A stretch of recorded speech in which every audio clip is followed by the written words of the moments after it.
day, everybody, and welcome to another episode of the Geek Buddies. Hey! All right, we got that one right virtually. So much fun. Excited today to talk about so many things that are going on here. Some fun stuff and some serious stuff going on in the world of entertainment, for our weekly Geek Buddies show. Definitely going to jump into the Dune trailer, the Star Trek Discovery trailer, talk a little bit about Star Trek Day, and also talk about the Daisy Ridley situation that happened for just a little bit, and then jump into our main topic, which is, of course, tackling the new diversity rules that have been passed down by AMPAS, the Oscars organization, for a film to qualify for Best Picture. So we're going to get into the controversy of all that and if these rules will actually be effective down the road when they go into effect in 2024. So a lot to cover here on the Geek Buddies. I am one of your hosts. I am the outlaw John Rocha. I am not an outlaw. I'm a law-abiding citizen. Michael Vogel. I am a writer and producer of animated TV shows and movies. And this is Shannon McClung. I would call myself chaotic neutral. And I'm also a television actor and an animation writer, where you may have seen me on Brooklyn Nine-Nine, Teen Wolf, and Silicon Valley. And I am mostly healthy. That's right. Welcome back, Shannon. Recovering from that cut on your finger. Apparently you were clipping your nails a little too short, and you got the old man's disease and got yourself infected. Is that what happened? Okay, that's not exactly what happened. There's going to be a news story now. You were riding a motorcycle on MI7 and whatever. No, my thumb started to hurt one day, and the pain was similar to if I had clipped my nail too short. Okay. Why would that be any cause for concern? And the next day I had a little dried blood spot under my nail, and then it went downhill fast. You still don't even know what it was. Like, it just started hurting, and the doctor was like you could have had like a alien parasite inside of you, and we wouldn't know. Like, it could be anything. It's that certainly that's on the table. It's in the mix. Wow. Both, because I went to an urgent care and I had to go to an ER, two separate occasions. But both of them were kind of like, so you don't know what you did. Like, you didn't slam it on anything. You didn't get a splinter. I'm like, no, I have no idea. And then the little procedure that I had to have, one of the most painful things that I've ever been awake for. I think we have a picture of it right here. There it is. Just his thumb. Right there. Looks pretty gnarly. Not gonna lie. Looks pretty gnarly there. The real thing was way grosser. Do you guys have this thing like Corona has made us all like hyper sensitive to everything? Like, yes. I wake up with like a scratchy throat and I'm like, this is it. I got the COVID. I literally did the same thing. You told us about the thumb and I was like, man, he doesn't even know what happened. He's so sick. Like, this is horrible. And then I was walking Bosco and it was really early in the morning. It was like 5:45. He woke me up early. So I'm like walking down my street, and I poked one of those hard palm fronds that was like out.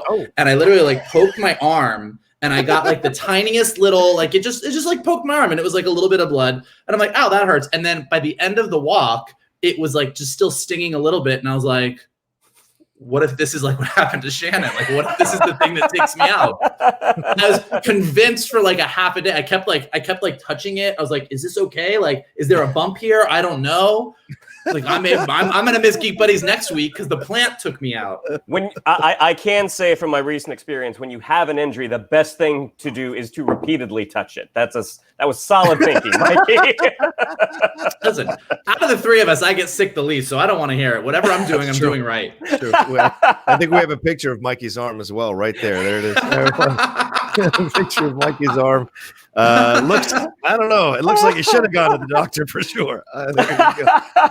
I like that you got all the vascularity in the big bite. By the way, that was all, like you showed this thing. You're like you Googled picture bruised arm, and I was like, yeah, that's a built arm. It looks like I've been working out. I'm good. I'll take it. You know what? I will take it.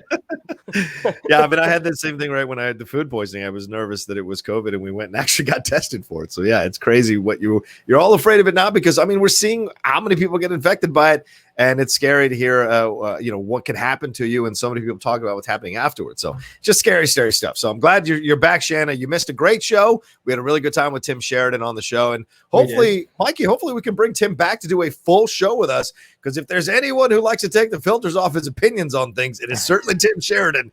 So it could be a fun experience if he ever has the stones to do it, and not risk any of his jobs. We should really just be lining up the replacements in case Shannon doesn't make it through the next 2 weeks. So we should probably have who's the new Geek Buddy. It's a fair point. It's a new contest. Our listeners don't always know that the delicate ecosystem that is my body, so it doesn't take a lot. It's true.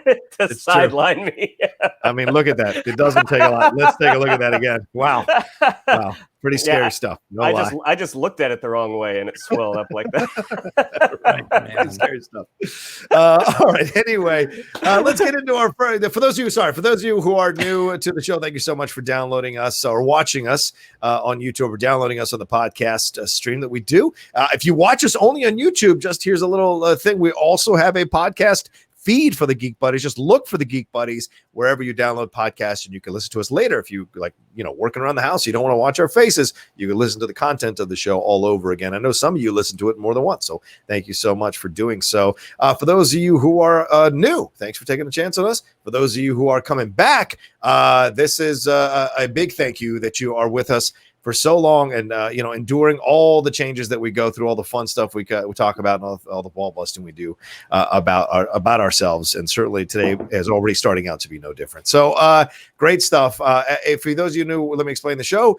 We each present a geek news item. We talk about it amongst ourselves, 3 of them, and then we take a little bit of a mini break that we put in there for our sponsors for our podcast feeds, and then jump into our main topic. And the Oscars is our main topic today. So let's get to our first geek news item. Shannon, I think you're up first. That would be me. So this morning, this news is 2 hours old. The first trailer for Dune from Denis Vilenueve of Arrival fame, of Blade Runner 2049, of Sicario, his epic looking adaptation of Frank Hubert's novel. We got the first trailer today, and it's a big trailer. I think it's almost 3 minutes. Yep. And this cast is just, when the announcements were coming out, it's like, wow, this is a very, very impressive cast. But then seeing everybody on the screen, and it looked like everybody got their moment. And again, it's an enormous cast and a 3-minute trailer. This is going to be a really, really interesting film. One, if it still comes out on time, we'll see what happens there. But the trailer was just everything we sort of expected it was going to be. Sort of just this epic storytelling, but with that grounded, gritty quality that Denis Villeneuve is known for. I certainly have more thoughts, but gentlemen, first impressions of this epic trailer. Mikey? I was blown away. I have read half of Dune at the beginning of quarantine. I was like, I want to read Dune because I'm excited for this movie. And I've read about half of it, and then I took a break and started reading some other stuff. And also I knew that they're splitting this story up into 2 movies. Mm-hmm. So this movie that we're getting is kind of the first half. So I feel like even watching the trailer today, I was like, okay, this all is very familiar to me. I think I've got all this down. But I was saying to my brother, of all the movie trailers that I've seen that are based on source material, I think this one, to me, pretty much just dead on nailed how I pictured everything. I mean, I think that every single character was looking exactly right. The moments were right. Sort of the futuristic look of a lot of the tech combined with sort of this ancient look of Arrakis and some of the other stuff. I just think I already kind of retweeted the trailer on Twitter and was already getting into conversations where a lot of people who are lovers of Dune, the book, who are not the biggest fan of the adaptations of Dune, are kind of hopefully optimistic because this one really, really looks like they are just making sure that they are doing everything exactly the right way. And to Shannon's point, I mean, this is it's star-studded. I know that when we were talking about Murder on the Orient Express and those movies, we were saying that, even though maybe those movies weren't the most epically satisfying movies. Just seeing all those stars was fun. And this is that, but on like super sci-fi steroids. Like this is an epic sci-fi retelling of one of the most famous sci-fi stories ever told, with a cast that you just can't even believe you're seeing on screen. And it just like, it totally blew me away. I mean, like, especially in the era that we're living in right now, where we're so starved for entertainment in general, this kind of was the promise of getting back to the big, epic tentpole movies that we have been missing all summer. Yeah, I have to echo both your sentiments. I didn't know what to expect, because I do love Denis Vilenueve, but this is such a complex book to adapt, and with a lot of complex storylines, a lot of subplots, all that going on, and then a lot of like nothing going on, just conversation as things go through the storylines in the book. So you're like, okay, how are you going to make this exciting? And I think Denis really knocked it out of the park. And you say, Shannon, it's a long trailer, right? Because they want to put you already mentally in the mood that this is going to be a longer movie. This is going to be split up into 2 separate movies, but each of those movies are going to be extensive, are going to be long. Certainly he's not shy about doing that. Blade Runner 2049 was, I think, 2 hours and 45 minutes. So lengthwise, he's not shy about it, but he did fill this trailer with a lot of intrigue and interest and excitement. There's battle scenes, there's scopes, there's the size of it is massive. Rather, the scope is incredible. The cinematography is great. Everything that they've set up, the costumes are badass. And yeah, everybody, I mean, that shot of Oscar Isaac with that beard and the hair, I mean, it's just great stuff. Rebecca Ferguson, and they give you the intrigue from the beginning with that woman speaking to Timothy Chalamet and saying, you're gonna have to do this or that. You learn to master yourself. Now you're gonna have to learn to master others, something no one else from your family has ever done. So already we're in it and connected to this kid's story, Timothy Chalamet's story, and that's our way in. Sandworms and battles and family issues, all that aside, it's the kid we're connected to. What journey are we going on with this kid? And they did a great job in the trailer of giving you a good idea of what Chalamet's character's journey is. It was very reminiscent of The King. Him playing Henry V in The King for that Netflix movie. You had that vibe that he's got this greatness thrust upon him, and now he's got to learn how to deal with that responsibility and with that power and do something to change the world. And so I seeing it throughout, I think I really enjoyed that very much. And I'm glad they left the sandworm all the way to the end of the trailer. It wasn't trying to get you into the movie. It was, this is the real human story. And yes, there's this fantastical stuff going on, but there's a real human story that you can connect to here. Yeah, I think you make a really good point. I think some of the people that I was talking to on Twitter were kind of saying that same thing. Like I was like, well, the trailer looks amazing. It looks like the book. And they're like, sure, it looks like the book, but the spectacle, like we all know that they're going to get that part right. Right. Are they going to get those smaller moments? And there's so many, kind of to your point, so much of the book are these sort of small conversations and these subtle distinctions in the way someone's interpreting something.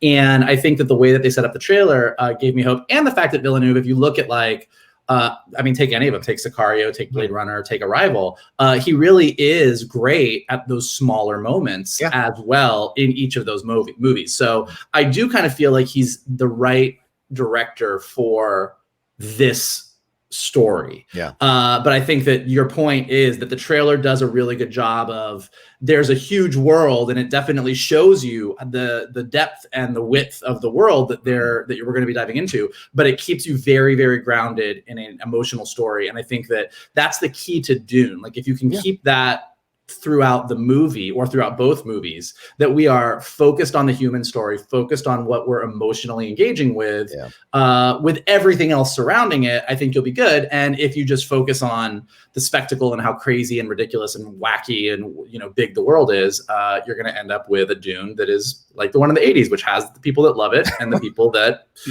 have a lot of feelings about it. Well, even the spectacle side, the spectacular side of the filmmaking, you're running it through that Villeneuve filter. That it's like, it would be very easy for that sandworm sequence at the end to be everyone's running at camera, the sand's exploding through the screen.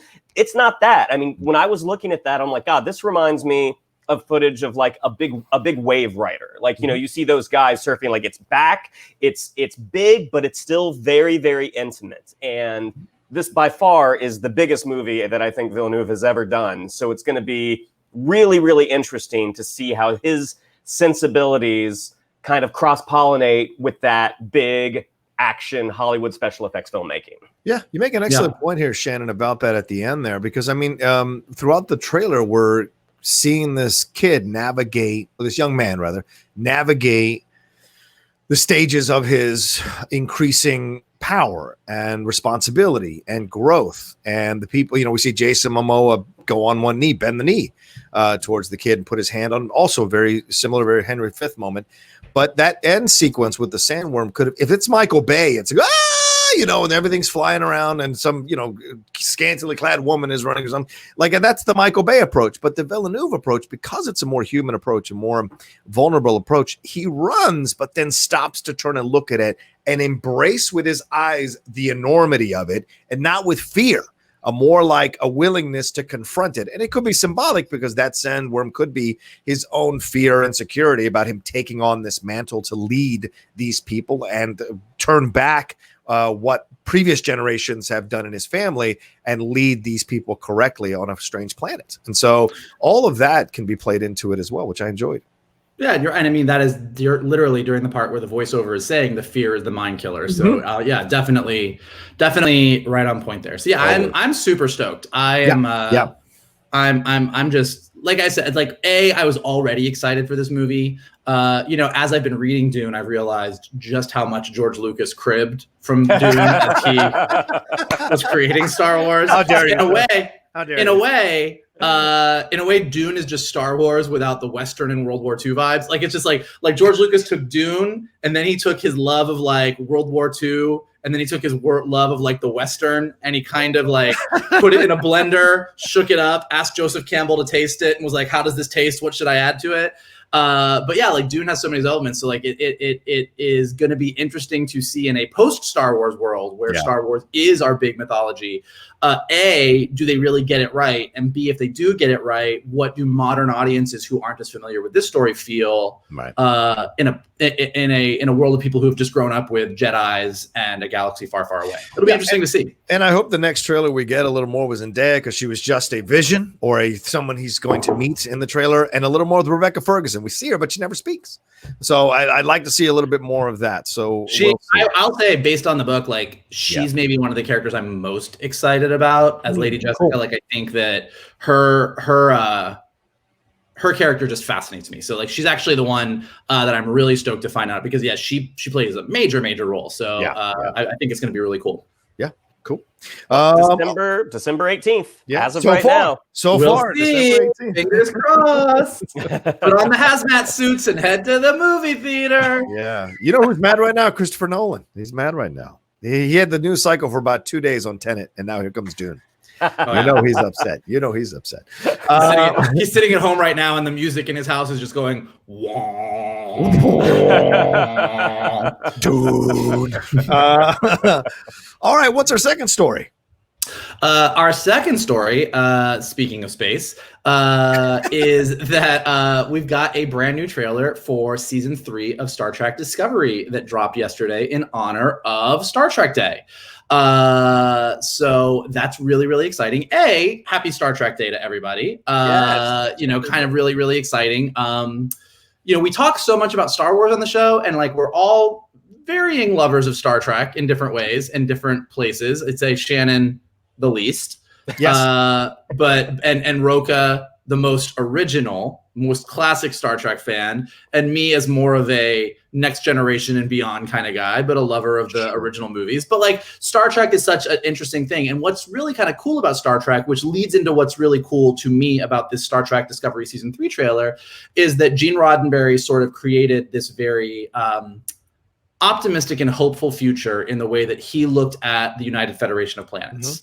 And I think that what we really celebrate when we celebrate Star Trek is we celebrate a world where we as humanity have gotten past all of our issues. And as a United Federation of multiple planets, we've gotten past our issues so that we can all work together for the betterment of the entire universe. And I think that, of course, now more than ever, that sounds like a far off future, but be like something we all really, really crave. And I think that there's a lot of things to celebrate about Star Wars, but when we celebrate Star Trek, that's what we're celebrating, which is what makes Star Trek Discovery's new story really, really cool, because they have been hurtled far, far off into the future at the end of season 2 and are now entering a world where the Federation has kind of fallen.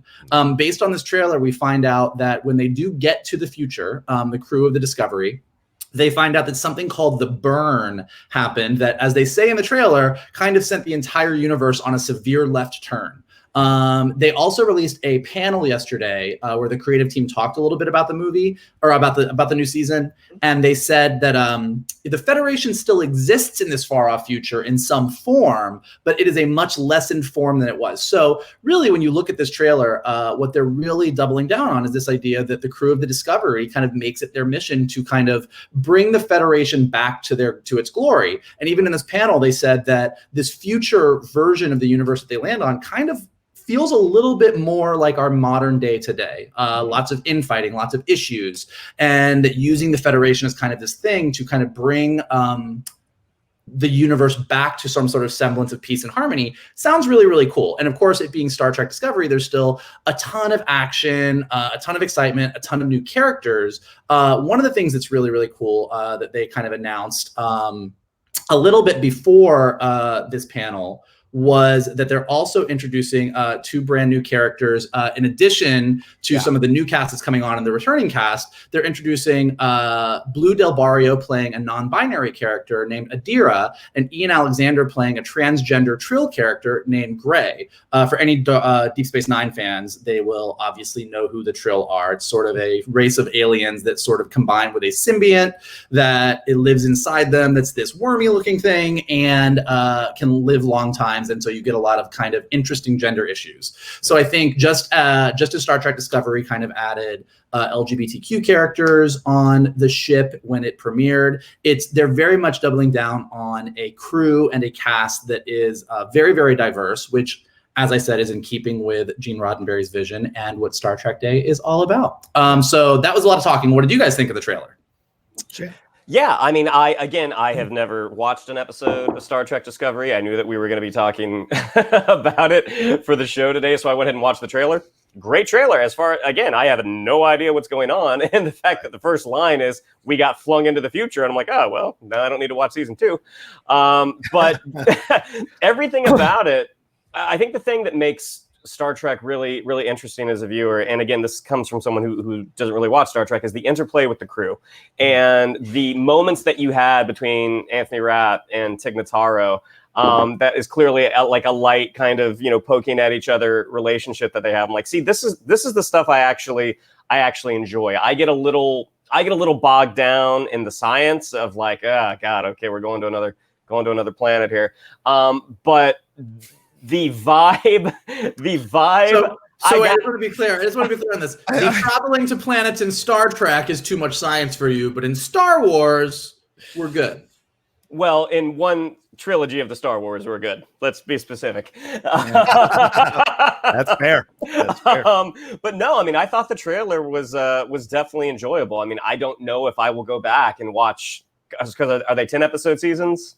Yeah. Yes. I don't know if I will go back and watch 20 hours of television. Well, this is the part of the Geek Buddies. This is the part of the Geek Buddies where Rocha's about to say you don't have to. You can skip season 1. Everybody hates it, but season 2 is great. And then I butt in and say, not everybody hates season 1. A lot of people love season 1, and you really should watch all 20 because season 1 is really, really great and has some awesome stuff into it. And season 2 is also really good, and you should definitely watch all of it.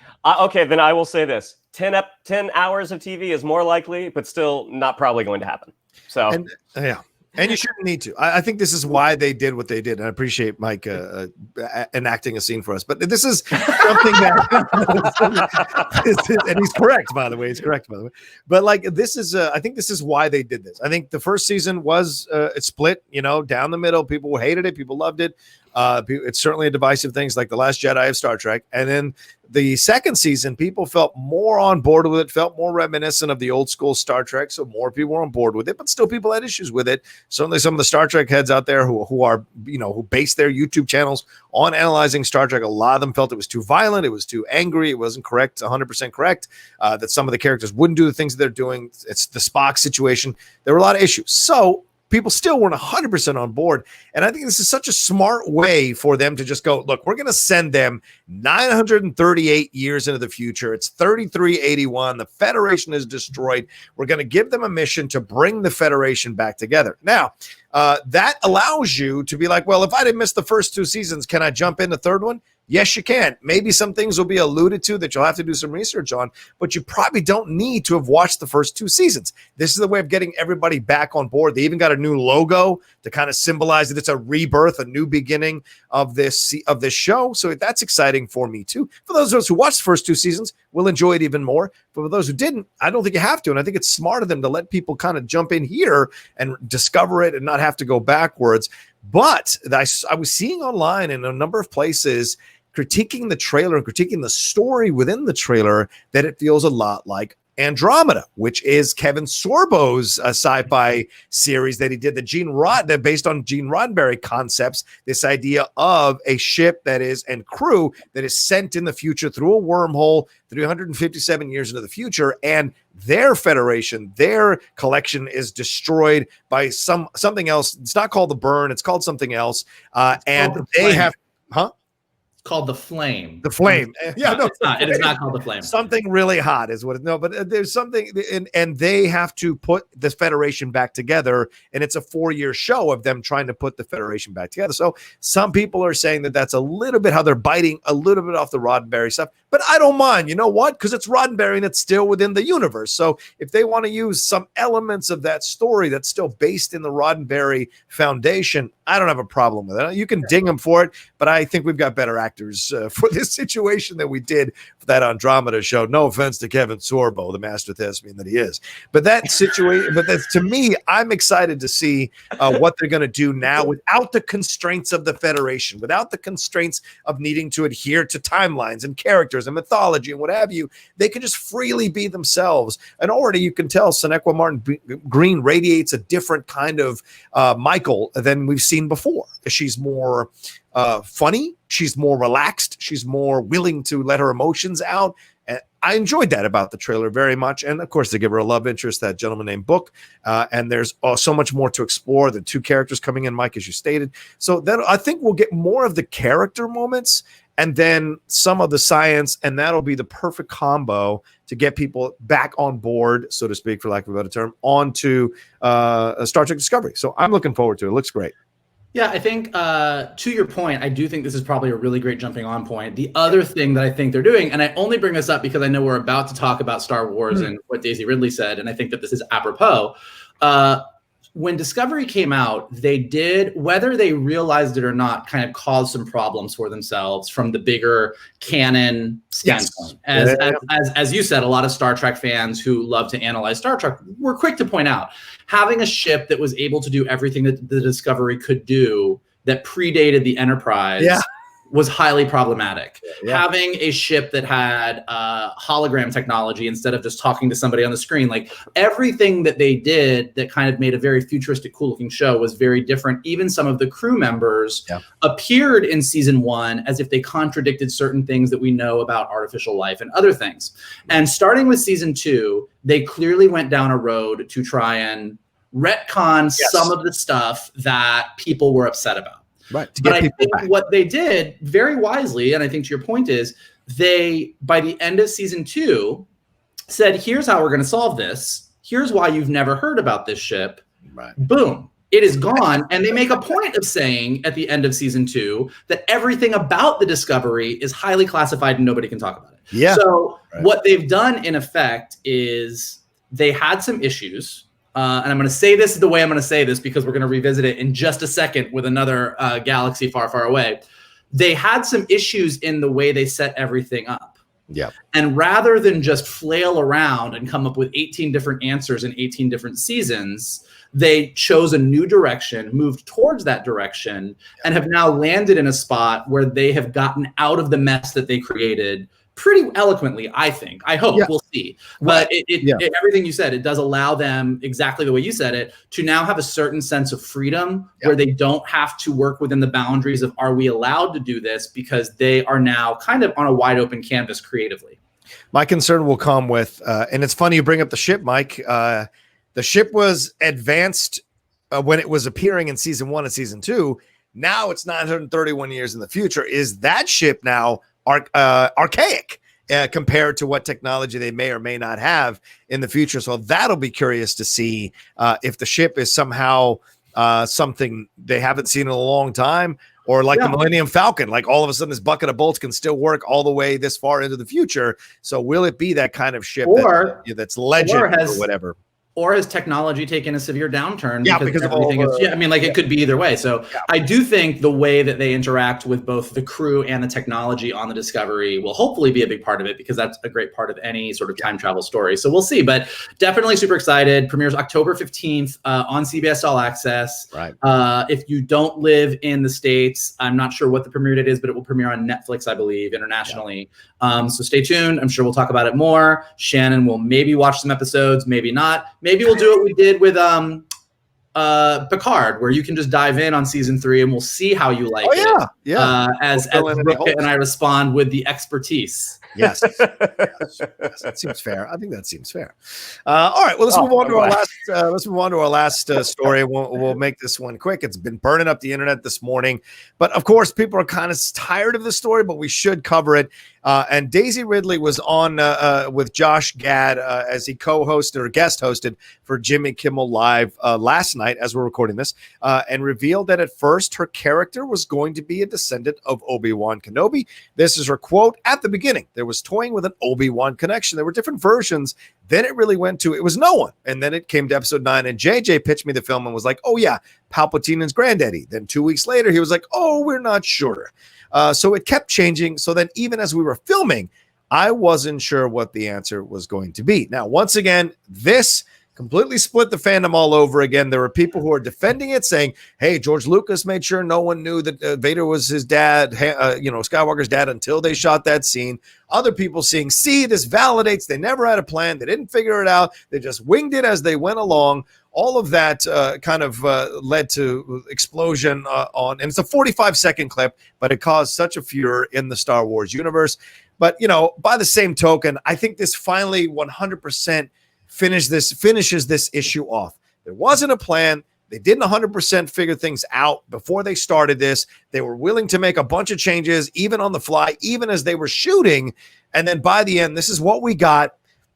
Let's move on. That's basically my thought about this whole thing. I love Daisy Ridley. I think she's a fantastic actress. It's unfortunate that she's going to have to keep talking about this for the rest of her fucking life. But then again, she wouldn't be where she is now if it wasn't for this opportunity she earned. And so overall, though, I'm like, okay, great. There's no plan. We knew that. They were changing their minds left and right. There was obviously issues between Ryan and JJ and how they wanted to construct this whole thing, and Kathleen Kennedy and whoever else was involved here. But in the end, this is what we got.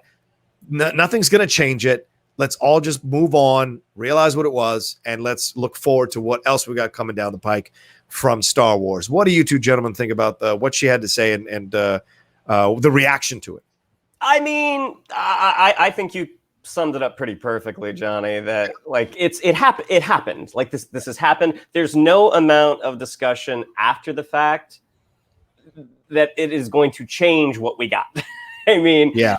I think that does sort of personify the whole flying by the seat of their pants, and why that's not always the best idea, that they didn't really have, like, this is the focal point of your trilogy, and you didn't really know, you didn't have it locked down who she was. And that's not to say that you can't make some changes, little things here and there where the writing kind of dictates it. Like, she goes off on this journey, she goes off on that journey, but kind of figuring out who she was, where she came from, that's kind of important when you're launching a three movie story.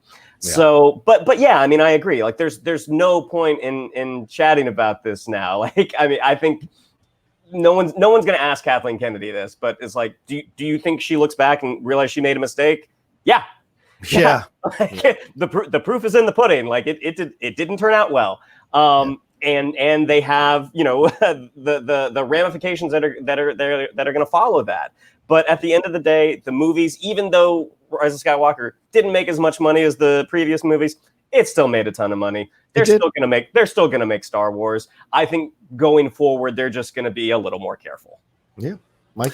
Yeah, I think the reason that it's good to talk about it to a degree, as like the sour grapes, the I was right, you were right, I was wrong, you were like it. That doesn't really matter. To your point, it happened, it's done.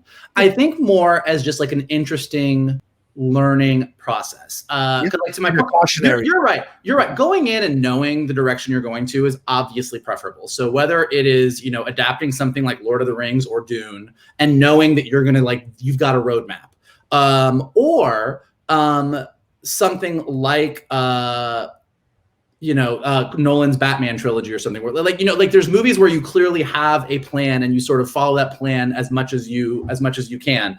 Sometimes you're going to make a mistake or you're going to shift gears, which is why I think the Star Trek Discovery thing is so interesting, because they clearly have spent multiple seasons going, we chose a direction. Some stuff wasn't as thought out as we maybe thought it was. And I think Star Trek Discovery shows a really good way of sort of like course correcting on the go and moving into a new direction, where Star Wars, this trilogy kind of shows the truth of the matter is, no matter what your opinion of the movies are, and no matter what your opinion of any of the individual choices of Rey's parentage in any of the movies is, Rey being a Kenobi, while a little bit expected, is a great choice. Yes. Rey being nobody is a great and interesting choice. Rey being the granddaughter of a Palpatine is a great and interesting choice. Any one of these is a completely valid creative choice that built up could have been epic and amazing. Like, none of these are actually wrong. As much as we all want to argue about being a Kenobi is this or being nobody isn't part of what Star Wars is about, like, the end of the argument is any of these creative choices is 100% valid.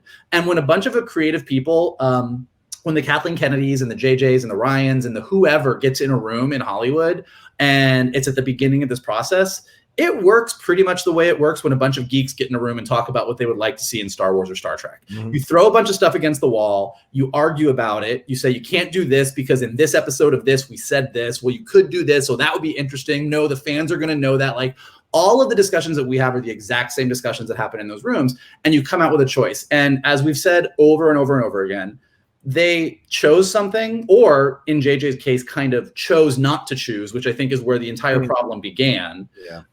Kind of JJ did his classic, I'm going to begin something. You guys figure it out. I'm going to begin something, but I think the fun is in the mystery. I've given you the mystery box here. Your turn now.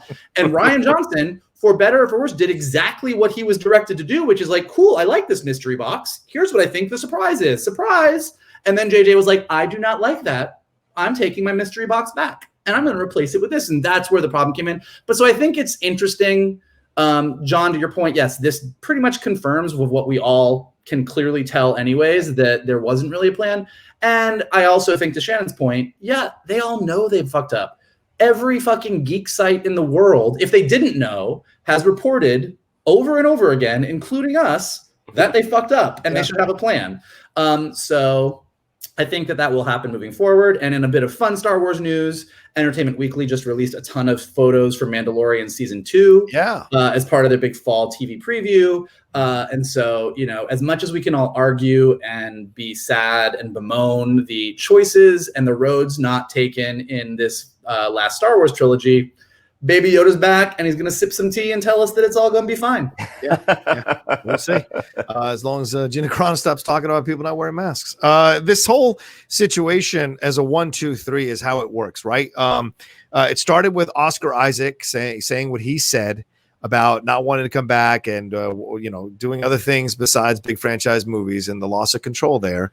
And then how he would have totally made Finn and Poe gay. Yeah, totally. Yeah, which is great, which is fantastic. And I dream about him saying that. So. Which is, of course, safe to say now in retrospect, but I understand, we'll see. And then the second thing is Boyega's interview with British GQ, which, of course, Star Wars tried to kind of undercut by releasing announcing the release date of Mando Season 2 on the same day.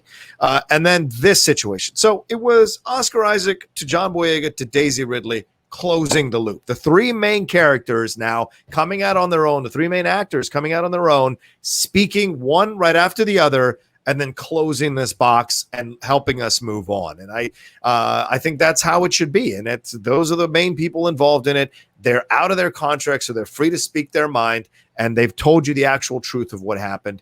And now we can all just go, okay, good. It sucks. We hate it. Some of you may love that the sequel trilogy, just like people love the prequel trilogy and people love the original trilogy. But this is the actual thing that happened, and you're allowed to love it as much as you like.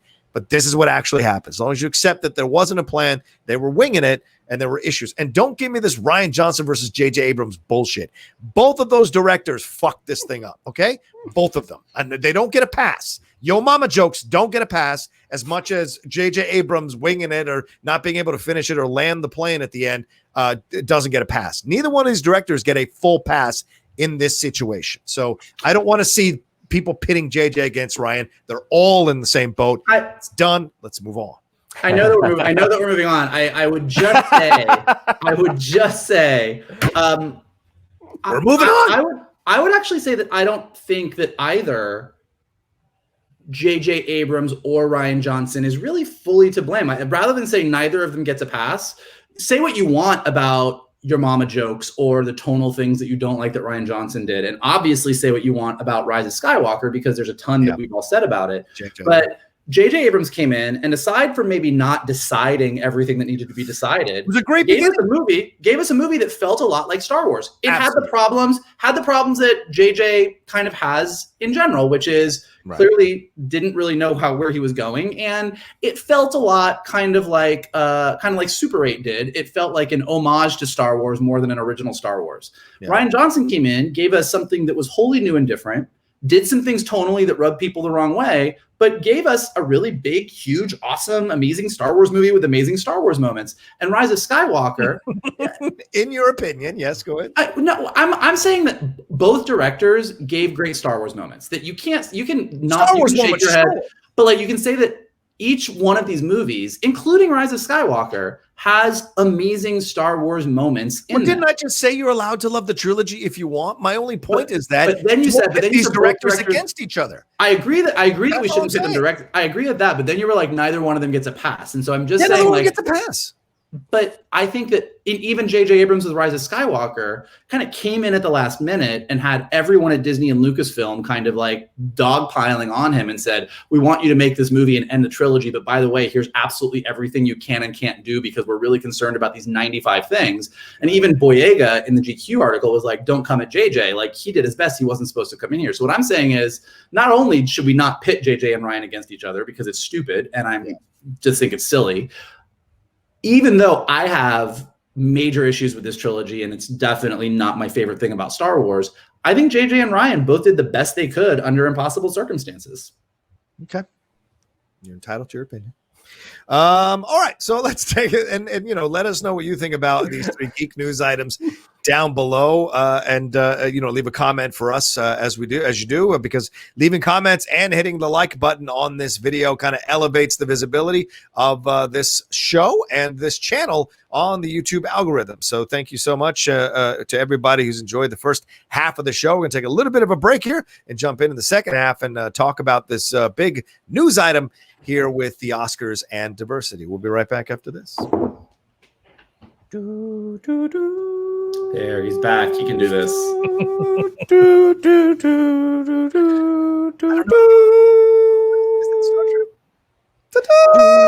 Yeah, there it is.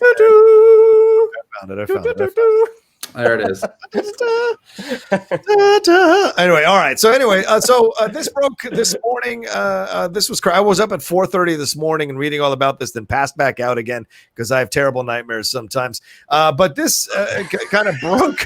So I was catching up with the East Coast people, and this broke this morning from the AMPAS, the organization, the American Motion Picture Association of Arts and Sciences.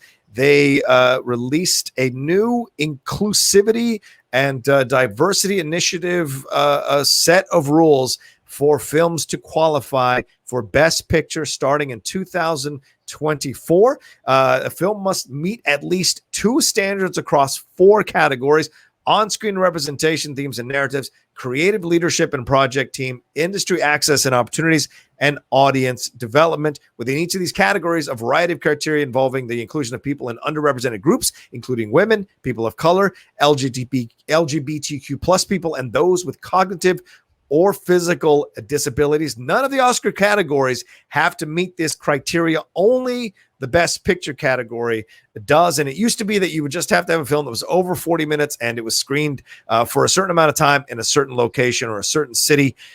This is now what's happening for the Oscars to qualify for Best Picture. Just to give you a little bit of a background, Standard A is on-screen representation, themes, and narratives. To achieve Standard A, the film must meet one of the following criteria: lead or significant supporting actors, and then they list all the minority all the ethnicities that qualify for that. Or 30% of all actors in secondary and more minor roles are from at least 2 of the following underrepresented groups. They say women, racial or ethnic group, LGBTQ+, and of course, people with cognitive or physical disabilities. And A3, the main storyline subject matter must be about everything I just listed here. Also, to achieve Standard B, the film must meet one of the criteria below: at least 2 of the following creative leadership positions and department heads, and list all the department heads that you can have on a movie. Must be women or racial representative racial ethnic group, LGBTQ plus, all of that. And then let's see, Standard C is the industry access opportunities, which paid apprentice and internship opportunities, once again making it available to all the groups I just listed. And then category 4, Standard D, audience development, representation in marketing, publicity, and distribution. They have the studio or film company must have multiple in-house senior executives from among the following underrepresented groups, and they list women and then racial ethnic groups down the list: LGBTQ plus, and people with cognitive or physical disabilities, or who are deaf or hard of hearing. So it's a lot to take in to look at this. And certainly they did this with the agreement of the Producers Guild of America and the British Film Association, which had been implementing this themselves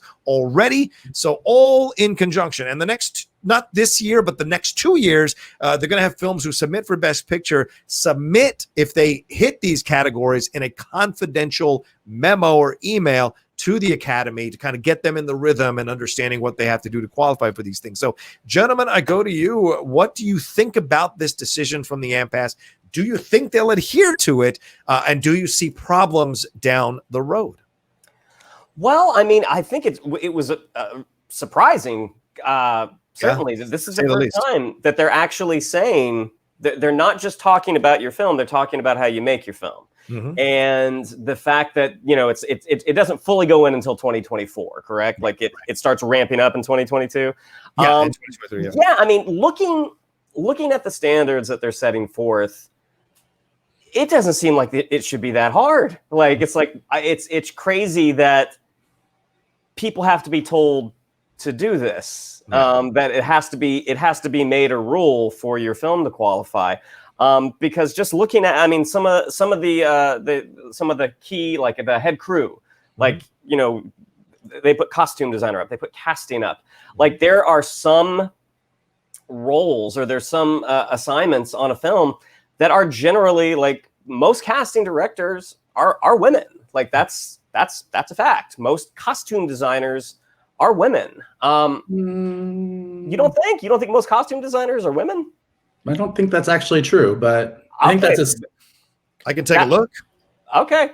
That is what I assumed. And, you know, ass out of you, not outside of me, not you, Mikey. Sorry. But yeah, I mean, I think this is obviously a good thing, but it just seems crazy. Like we had to make it a rule for it to become a reality. Yeah, I think what's shocking, and we can talk about it, is the number of people that seem to think that this is the worst possible thing to happen to freedom of creativity in the history of life. I'm with Shannon. When you read through this, the standards are pretty low. I mean, and I don't mean that in like it's bad, but I mean like this is easy to hit. Like this is not hard. I think that, and we can talk about it, where a lot of people are just jumping on this thing is they read this and without going into the details of it, they say, oh, every movie has to have, Rainbow Coalition in the cast. And so now you can never have a movie like I've seen this on Twitter. Well, I guess we're never going to see The Godfather, or I saw one that was like, I can't wait to see Schindler's List with the cast of Hamilton, which aside from the inherent racism of that and the fact that the cast of Hamilton would obviously sing the shit out of Schindler's List. Right.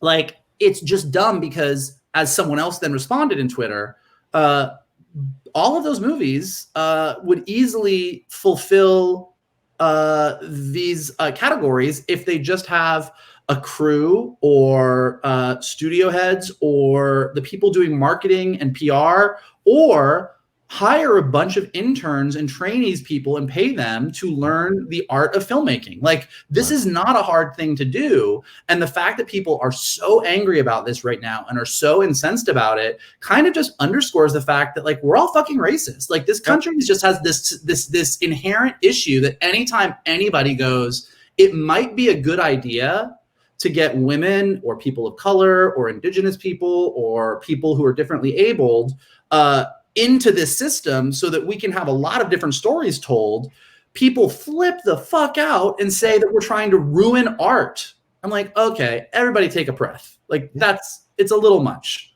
Yeah.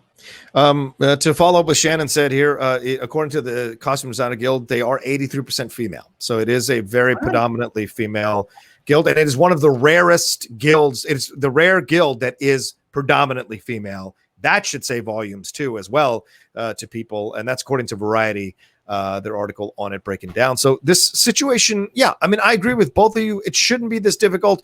But look, as a minority, I've seen this happen. As a minority who's been alive for numerous decades, I've seen this happen every single step of the way. Affirmative action in the 70s. No, you're trying to take jobs from white people. You're trying to give it to people of color who are less qualified. That inherent belief that you're trying to token out the situation rather than make it equal. Because Lord knows every single white person who ever got a job was completely qualified for that job, apparently. So it's one of the most inherently ridiculous and stupid narratives, but it's all from a place of fear. It's all from a place of fear that something's being taken away from them. So they're being told what to do, right? We see people flipping out about wearing masks because they think they're being told what to do, but they have no problem wearing clothes into a store because guess what? You have to wear clothes into a store because or else you're going to get kicked out. You're being told what to do by society. It's the same situation. People create narratives in their heads to be upset about a situation. How many people getting upset are actually going to make films and actually going to be subject to these regulations? Probably 0.0001%. For real. And those are the people, though, that are clamoring the like Kirstie Alley, who hasn't been relevant in 25 years, is somehow talking mess because she's got those red staters she needs to bait with red meat. And it's ridiculous. It's unfortunate, and it's a sad situation that the Academy, which has taken a lot of shit, and rightfully so, for the last 20 years, as the cacophony of minority voices has gotten louder and louder of wanting to be included, wanting to be part of the conversation, wanting to vote on these movies, wanting them not to just nominate Green Book and let it win, wanting to make legitimate changes in the industry, is being vilified now for finally making a very strong and a drastic change here, and being kind enough, or not say this, being forward thinking enough to realize this, it can't happen overnight. It takes years to put into effect. And they're going to, kind of figure this out as they work through it. Any kinks, any issues, they're smart enough to know they need a little bit of a runway before the plane takes off. So that's what these next few years are going to be about. And it also gives studios and independent studios, which is a lot. I see a lot of people complaining how independent studios might not necessarily be able to meet these criteria and qualify for Best Picture. I understand that completely, but 1,000%, I'll put my life on the line. Every dollar I'll ever make. Independent studios have done a better job of representing minorities, LGBTQ people, women, with their films than main studios have. So there's a little more of a track record of them highlighting those stories more. So I'm a little confused. Maybe you can explain this to me because I didn't see these tweets. Yep. What is the cost issue? Like, why are we saying that it's harder for independent studios to fulfill these criteria? They're saying because they're going to have to because the bigger studios have more jobs to give, so they're going to be able to hit that 30% with less people than the independent film studio. So some people are saying you put them in a position where, because they're so desperate to make a movie, it may delay the movie, them having to find the right Black person, the right LGBTQ person, this is their complaints, that it's going to take them longer to match these quotas in order to get their film made. I don't agree with it, but that's what a lot of people are saying here. I mean, that is just a ridiculously false statement. I mean, like, because it's not just saying that you have more roles. Like, yeah, okay, on a giant movie, there's more physical bodies than on a smaller movie. Right. But it's 30%. It's less than half. Yeah. And, and again, like, just getting into those specifics in that specific category, it's overall crew composite. It's one of the three things. One of the three things here is either creative leadership and department heads. At least 2 creative leadership people in your independent studio have to be a woman or of color or gay or something, or at least one of those positions must be at least 30% of your crew has to be made up of a mixture of those people. Like, again, as I said at the beginning, like, this is not a high bar. Like, this is not a challenging thing. Like, if it is challenging, you need to take a look at yourself. If it is, I think that's true. And I guess I wonder, to your point, I do think that the Dean Cains and the Kirstie Allies and everyone who jumps on Twitter, irrelevant nobodies, man. Well, that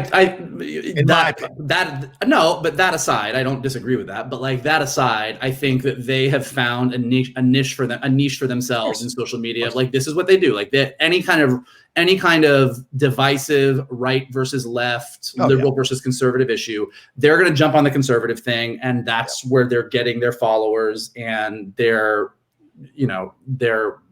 internet attention, and their likes and their attention and their sponsors. Exactly. They don't believe a word of it. It's just for attention, because what a shock, actors needing attention who are irrelevant. But to a lot of the people who are not, the celebrities looking for attention or the blue checkmark people, the people who are like actually responding to this on Twitter and are generally upset or worried about what this means for creative expression or freedom of expression. I mean, I would really encourage you to actually just go to the Oscar page and actually read through, kind of like John did, read through the actual specifics of what's being asked. And I would be surprised. I mean, maybe I'm an optimist, like maybe I'm too naive and optimistic, but like, I think that when you actually look at this, it becomes sort of a non-issue. Like, I would hope that it does, because no one is saying that every movie now has to have entirely this, that, or the other. Like, if you want to tell a movie about ancient Rome and you want every Roman to be a white person, then you can do that. But it just means that the trade-off is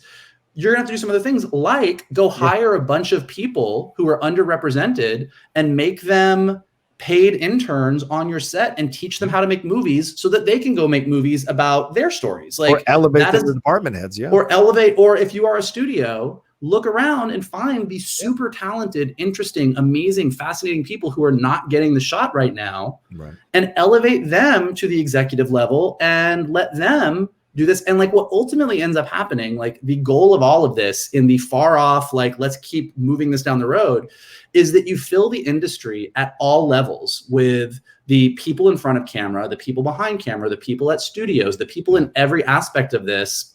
You have enough variety that everyone can tell their stories. White people are still going to get to tell their stories. No one, thus far in the history of life, no one has stopped white people from telling their stories. We keep doing it. But it just allows everyone else to be in those positions of power, or to be in those junior positions on sets, to learn what they're doing to eventually become in a position of power. I mean, it's like, if you're making the next Schindler's List, then find the next Ryan Coogler and find the next Ava DuVernay and make them interns. You know, like find those young costume designers or those amazing cinematographers who just shot some amazing commercial and bring them in. Like that's all that anybody's saying. So, you know, for all the people that, whether, you know, it's on our YouTube channel and the comments we get below, or, you know, on Twitter or wherever it is, like, I just really, to me, this is beyond just yelling at everybody and telling everybody that they're racist and stupid and how can you not be mad at this? Like, it's more of like, I would welcome the dialogue of saying, where is your upset here? Because this is upside for everybody. Yeah. That's my 2 cents. Yeah, fair. Well, and it's also, no one's saying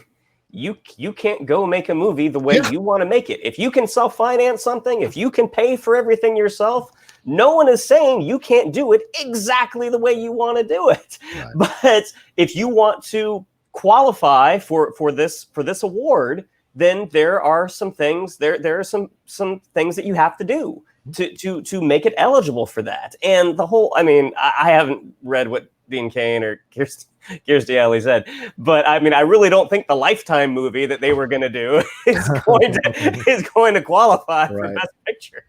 Right. And the thing is, this is a great, it's an interesting point you bring up, Shan, because look, Wes Anderson, nary a black person in his movies, rarely shows up, or any person of color. You'll get it occasionally. Certainly Danny Glover in Rush in Royal Tenenbaums. Yeah. And then you'll get, you know, occasional other characters of color, but yeah, he tells white stories. And same thing, Woody Allen tells white stories. Yeah, occasional person of color as well in his movies, but it's mostly white stories. So the compensation is you're going to have to staff in a certain way, as Michael said. And if you don't staff in that certain way, guess what? Your film doesn't qualify for Best Picture. And here's the thing you need to understand as well. As a filmmaker, you've known this from the beginning. You've had to do certain things to qualify to get an A in your class, to qualify to get a screenplay submitted and possibly win in a contest, to submit a movie that could possibly win an award. For every organization has regulations and rules you have to meet and adhere to in order for your film to qualify for Best Picture. Not for best, but to qualify to win whatever festival you're submitted to, or to even be screened at a festival you submit to. So there's no different here. We're saying the top prize AMPAS is saying the top prize in the industry has these qualifications you need to meet. Jesus, Mom, stop calling. She has you have all these regulations you need to meet, and if you don't meet them, you don't get the top prize. And I'm sorry, that's the way it works. And you know what? For hundreds of years, you had it your way. Now things are changing. So adapt or get out of the way. That's basically it. And cry all you want, adapt or get out of the way. And I hope most filmmakers, and I'm sure a lot of young filmmakers, will be encouraged by this, excited by this. I think a lot of female LGBTQ people, people with cognitive disabilities, physical disabilities, I think a lot of people of color women are going to be excited about the doors opening more widely. And these studio executives now and these heads of studios are going to have to be more aware of this and be taken to task for it. You know, a sea change is happening once and for all in this industry. Who cares what the crybabies say outside of the situation? They're trying to make real change here. And I hope they do it. I hope the Academy doesn't backtrack because of pressure from studio heads or whatever. I hope they go forward with this and actually make it happen. And they've been making steps over the last 5 years to do so. So I hope they adhere to it, stay strong. Yeah, with malleability, obviously, but the intention has to remain throughout this whole situation to make it happen. Well, and to Shannon's point, what Dean Cain said was basically, I don't have the tweet in front of me, but he basically said, remember when we used to just choose the best picture based on what was actually the best picture, kind of implying that it's now like a social justice award rather than an art award. And I would just kind of call back to kind of, as Johnny was saying, like the only one of the 4 categories deals with the on-screen creative. Only one category is you need to have main characters or an ensemble cast, or your story needs to deal with this thing. And we do need more stories like that. And if you're telling a modern day story that's not set in a specific time period, your cast should be naturally diverse because that's what the world looks like. But beyond that, you're putting the studios on notice. You're putting the different production positions on notice. You're putting the person who's hiring the interns and people on notice. And you're putting the companies that do the PR and the marketing on notice. And you're saying to everybody, like, look, if you want to allow people to continue to just tell the stories that they want to tell, however they want to tell them, you're going to have to like hire a lot more people in these different areas. So it's this whole, like, we're not there's not a lot of censorship of the type of stories that you can tell going on, and the people that feel that this is all of a sudden coming out as we can only tell this type of story or can only cast this type of person. That's absolutely kind of not what's happening. It's more of like a holistic look at the entire entertainment industry and saying we need more voices everywhere, right? And we want you to just do a little bit more, if you want to win the best picture. And look, if you want this award, right? If you want to be eligible for this award, that's it. There are hundreds of movies that are going to come out every year that won't meet this criteria because you know why? They're not looking to try to win a best picture. They're just trying to make a movie. So that's not what this is affecting. This is affecting those films, and studios make these films that they try to angle to get that top prize for notoriety and attention for their studio. If you make these films, these are the regulations you're going to have to adhere to. And I don't think there's anything wrong with that. And I would even say, I would even go so far as to say, like, I don't even like looking at it that way. Like, I would hope that people would look at this and go, again, I know that not everybody will. I'm not that naive. Right. But I would hope that anybody would look at this list and say, you know what? Like, if I was working at a studio and this list came out, I would look at it and say, you know what? Even our movies that we know are not going to be best picture contenders, this is a good rule of thumb. Yeah. Like, this is like, here's my movie that's set in modern day New York City. If I can't make sure that a certain number of the cast represents the diversity of New York City, I'm probably doing something wrong. Yeah. And if for some reason I'm telling a story that happens to have a very specific racial makeup of the cast, let's go hire some people. And like, let's bring in a bunch of interns. Let's do this. Let's look at who we're promoting within our studio. Like, this is, as I said, like, I think that I don't like saying to people, like, look, if you want to get best picture, this is what you need to do. And if you want to make your movie the way you make your movie, go do it. Because even to those people, I would say, you should just be doing this. Like, it's just the way that we should be looking at everything. But that is me. And I know I'm preaching to the choir and I'm naive. So that is that. And there are more female costume designers. Yeah. Oh my God. Anyway, and so that's our thoughts on it. We should wrap up here. Mike has got a phone call to jump on. Thank you all so much. Yeah. So thank you all so much for watching this episode of Geek Buddies. Really appreciate you all taking the time to download it or to watch it on YouTube. Mikey, let's start with you first since you got to jump off on a call. What do we got to tell them? Search your feelings. Reach out with the force. Reach out with the force. Click the like button below. With the healing oil. Leave a comment. Like, if you enjoyed this, if you enjoyed the conversation, definitely like below, definitely subscribe to John's page, absolutely leave us comments on here. We love to engage with you guys. Share us on Facebook, share us on Twitter. If you're listening to us on Spotify or Apple Podcasts or Anchor or wherever you listen to your podcasts, do the same thing. The more that you rate us, leave comments, leave feedback, we go up higher in the ratings, more people find us, and more people can join in the conversation. And we love engaging with you guys. And so let's keep doing it. Shan? Yeah, if you'd like to follow us on social media, on Twitter, it's at @geek_buddies, on Instagram at @the_geek_buddies. If you would like to follow me on social media, on Twitter, it's at Shannon_McClung, on Instagram at Shannon the Geek Buddy. If you'd like to follow Mr. Vogel, it's at MKToon. If you'd like to follow Mr. Rocha, it's at the Rocha Says. Yeah, thank you all so much for watching. Thanks to Mike and Shannon for all that information, and we will talk to you next time on another episode here of the Geek Buddies.